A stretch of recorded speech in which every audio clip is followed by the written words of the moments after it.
Bonjour à tous, alors aujourd'hui nous sommes sur le plateau de Maritima avec Daris, un jeune virtuose du piano. Enchanté, bonjour. Et nous sommes accompagnés de Maud. Bonjour. Alors Daris, ça fait combien de temps que tu as commencé le piano et qu'est-ce qui t'a donné cette envie, cette motivation? Alors au départ, ce qui était drôle, c'est que je faisais quelque chose qui n'avait rien à voir avec le piano. Je faisais du foot, mais à force le foot, ça ne m'a pas vraiment plu. Et je commençais de plus en plus à écouter de la musique vu que c'était vraiment ce qui m'animait. Et ensuite, donc qu'est-ce qui s'est passé? À force d'écouter, je sens que le piano en moi, la flamme du piano commence à s'émanciper. Du coup, je commence à prendre des cours de piano dans des petits magasins, etc. J'avais complètement arrêté le foot. Je songeais à arrêter les études, ce qui est le cas aujourd'hui.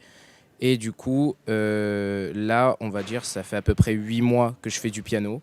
Et donc voilà, j'aimerais vraiment aller très très loin là-dedans. D'accord. Qu'est-ce que tu pourrais dire aux personnes qui voudraient se lancer mais qui n'osent pas trop, d'après leur grand âge ou quoi, et qui se disent oui, je suis trop vieux pour commencer? Alors, ce qui est cool avec le piano, c'est qu'il n'y a pas d'âge. C'est-à-dire que tu peux commencer en ayant 5 ans et demi, comme tu peux commencer en ayant 40 ans et savoir ce que tu veux faire après, c'est-à-dire faire du plaisir ou quoi que ce soit.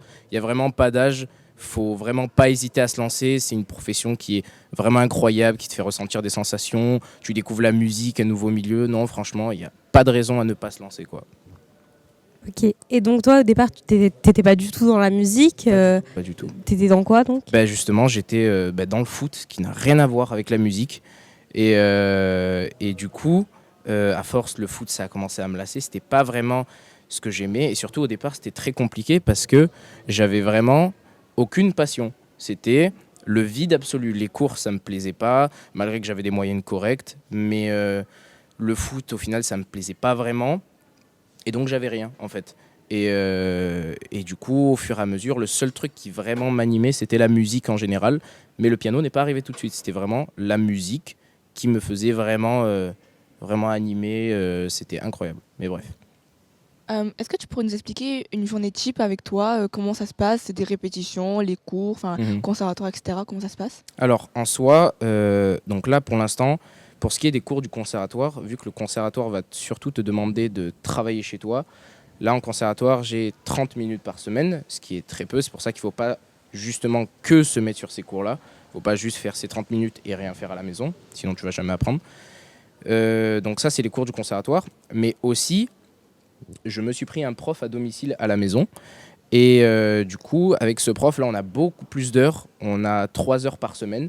Et moi, derrière, je dois justement travailler environ le max. Mais ça, c'est quand je serai vraiment au max du max. Le max, ça doit être 4 à 5 heures par jour. Mais après, c'est vraiment quand je serai très très loin, quoi.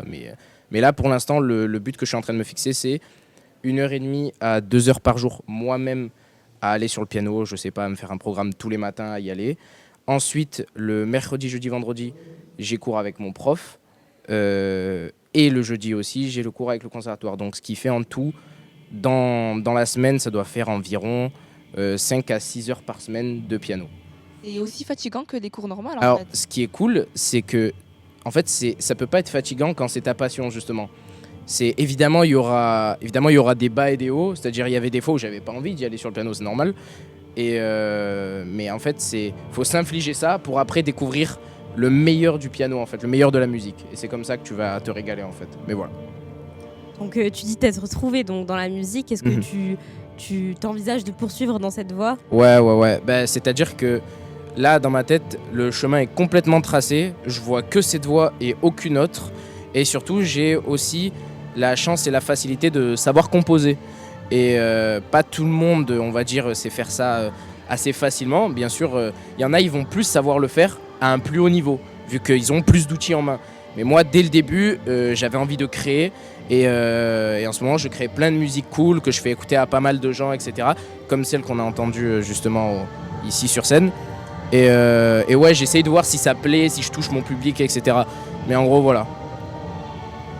Et comment tu appréhendes du coup la soirée de ce soir, la soirée des talents, etc. Alors justement, c'est cool parce que la soirée de ce soir, ça va être un gros public pendant la soirée. Et justement, c'est l'occasion rêvée justement de me faire un peu connaître et aussi de voir si mes compositions touche les gens, tu vois. Parce que moi, évidemment, sur scène, je vais pas jouer des musiques que tout le monde connaît. C'est mon but. Et c'est pour ça que cette soirée, c'est l'occasion parfaite, justement. En plus, c'est cool parce que je vais connaître plein de gens, il y aura plein d'activités, donc c'est cool, voilà. C'est vraiment pour ça. Tu pourrais nous raconter une anecdote qui s'est passée avec le piano ou tes professeurs ou quoi que ce soit, si tu avais des représentations, cette anecdote? Une anecdote du style marrante, des trucs comme ça? Un peu comme tu veux, une anecdote. Ok. Alors, ce qui est cool, c'est qu'il y a un jour, il s'est passé quoi? Donc, donc en plus c'était il y a vraiment très très peu de jours, je vais au conservatoire pour faire ma répétition parce que j'ai une audition à passer. Et en gros, je fais ma répétition et ce qui est cool, c'est que pendant cette répétition, j'ai demandé si je pouvais jouer une de mes compos pendant l'audition. Et parce que comme je dis, mon but c'est vraiment de voir le plus si mes compositions touchent les gens. Et c'est ce qui me permettra de m'améliorer et de voir dans quel style je veux aller. Et du coup, là, à chaque fois, mon but c'est que quel que soit le conservatoire, atteindre le plus haut niveau possible, que ce soit dans mes compos ou dans les musiques que je joue justement. Et l'anecdote, c'est que, en fait, moi, dans tout ce que je fais, j'ai une passion.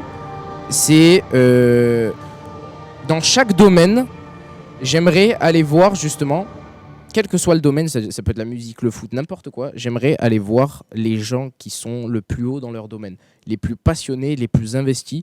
Genre exemple, quand j'ai vu, j'avais fait un stage d'accordeur de piano récemment à Marseille, et le mec avait 30 ans d'expérience dans ça, tu vois, le mec à chaque fois qu'il m'en parle, il a des étoiles dans les yeux, enfin, c'est fascinant à voir des gens comme ça, tu vois. Et c'est pour ça qu'au piano, je veux vraiment aller très très loin pour voir les gens les plus forts, me comparer à eux, etc. Voilà, en gros. D'accord, merci beaucoup pour ces réponses. On te souhaite une bonne continuation. Merci à vous aussi. Et une longue carrière, j'espère. Nickel.